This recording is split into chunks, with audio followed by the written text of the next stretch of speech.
যুক্তরাষ্ট্রে ভ্রমণ করতে ইচ্ছুক বাংলাদেশিদের জন্য ভিসা প্রক্রিয়ায় এসেছে বড় পরিবর্তন। B1, B2 ভিসা পেতে এখন সর্বোচ্চ $15,000 পর্যন্ত ভিসা বন্ড জমা দেওয়ার নির্দেশনা দিয়েছে ঢাকাস্থ মার্কিন দূতাবাস। নতুন এই নিয়ম কার্যকর হবে 21শে জানুয়ারি 2026 সাল থেকে। যুক্তরাষ্ট্রে ভ্রমণ করতে ইচ্ছুক বাংলাদেশিদের জন্য ভিসা প্রক্রিয়ায় বড় পরিবর্তনের ঘোষণা দিয়েছে ঢাকাস্থ মার্কিন দূতাবাস। নতুন নির্দেশনা অনুযায়ী 2026 সালের 21 জানুয়ারি থেকে ব্যবসা ও পর্যটন ভিসা B1 ও B2 পেতে অনুমোদিত বাংলাদেশি নাগরিকদের সর্বোচ্চ $15,000 পর্যন্ত ভিসা বন্ড জমা দিতে হতে পারে। এই সিদ্ধান্ত যুক্তরাষ্ট্র প্রশাসনের অভিবাসন ও ভিসা তদারকি নীতির অংশ হিসেবে নেওয়া হয়েছে।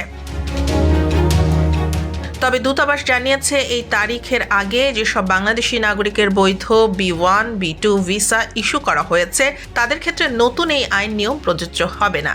ভিসা সাক্ষাৎকারের সময় কনসুলার কর্মকর্তা আবেদনকারীর ভ্রমণের উদ্দেশ্য, আর্থিক সামর্থ্য ও পূর্ববর্তী ভ্রমণ ইতিহাস পর্যালোচনা করে $5,000, $10,000 অথবা $15,000 বন্ড নির্ধারণ করবেন। দূতাবাসে স্পষ্টভাবে জানায়, কর্মকর্তার সরাসরি নির্দেশনা ছাড়া কোনো আবেদনকারী আগাম অর্থ জমা দিতে পারবেন না। সাক্ষাৎকারের আগে বন্ড জমা দিলেও তা ভিসা পাওয়ার নিশ্চয়তা দেয় না এবং সেই অর্থ ফেরতযোগ্য হবে না। নির্ধারিত নির্দেশনা পেলে আবেদনকারীকে যুক্তরাষ্ট্র সরকারের নির্ধারিত অনলাইন প্ল্যাটফর্মের মাধ্যমে বন্ড জমা দিতে হবে। তৃতীয় পক্ষের কোনো ওয়েবসাইটে দেয়া অর্থের দায় যুক্তরাষ্ট্র সরকার নেবে না। ভিসার শর্ত অনুযায়ী নির্ধারিত সময়ের মধ্যে যুক্তরাষ্ট্র ত্যাগ করলে বন্ডের অর্থ ফেরত দেওয়া হবে।